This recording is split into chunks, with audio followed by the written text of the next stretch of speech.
What's going on, guys? How's everybody doing? This is Nelly, your host of Nelly's Fishing Adventures. I'm actually in the garage rigging up for the tournament coming up in Lake Nipissing with the OKBT. I'm pretty sure a lot of you guys are excited and can't wait to get yourself on the water fishing a tournament. So originally, guys, I was hoping to do a video, a little tutorial on how to measure a fish on the board. I know a lot of you guys are new to kayak fishing. A lot of you guys are going to do your first tournament this weekend at Nipissing, and this is why I wanted to do this video.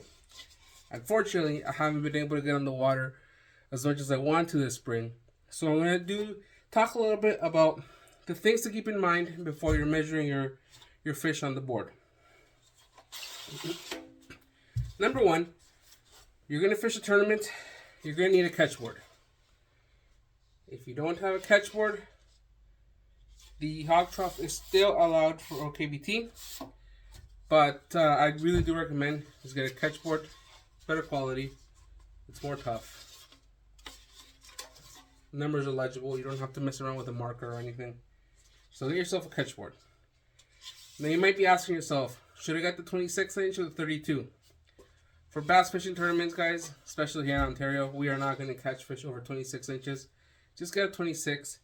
If you want a bigger one later on for, let's say, pike fishing, just go ahead and buy a different board. Either buy the 32 or go ahead and buy the big foldable musky board, right? Okay, so number one, get a catch board. Number two, the really common question I'm seeing on the fishing groups and the fishing forums is, how do you place your identifier on the catch board? And I want to tell you guys, don't stress about this, okay? There's a couple of tools that we can use. The first one is a tourney tag. If you don't have a tourney tag and you want to get one, reach out to Jeff Scott. He participates in all the OKBT events. I'm pretty sure I saw his name in the people registered under the event. Jeff Scott sells these, and you'll see him at the award ceremony. I don't know, if you reach out to him before the tournament, maybe you could arrange to meet up. That's what I did when I bought it. So, the easiest thing about this, little Ziploc, keeps it waterproof. You put it on your catch board,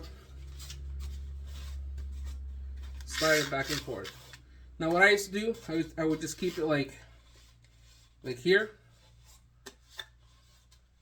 Before measuring a fish, it's always good practice, wet your board. For the health of that fish, you don't want to get rid of all the slime on its body. So wet your board. Also, the board could be hot. So again, wet your board, dip it in the water, and then move this accordingly. If, let's say I caught a 14-inch fish, well, I'm going to place it right here, right above the 15-inch mark, right? If I caught a 20-inch fish, I'm going to put it up here, right? 12 inches are minimum, so, put it accordingly to where it fits in the picture. When you take a picture, make sure the whole board is in the picture. Make sure the judge can see the bump board. Also, good idea, put a sticker or draw like a straight line or an X on the wall of the bump board, so sometimes in the pictures, the reflection of the sun or the angle, it's hard to tell if the fish is touching the bump board. So put a line, put an X, put a sticker, put something here. The other thing you can do, if you don't have one of these, you can visit our friends at Full Marine and you can buy one of these catch board attachments. Now these are super simple. They slide onto your catch board like that, and they stay like this. With this one, I keep it down here, right here in the end. Why? I fold it down when the catch board is under the seat of my kayak. Another thing, a lot of you guys are asking, where do you store your catch board?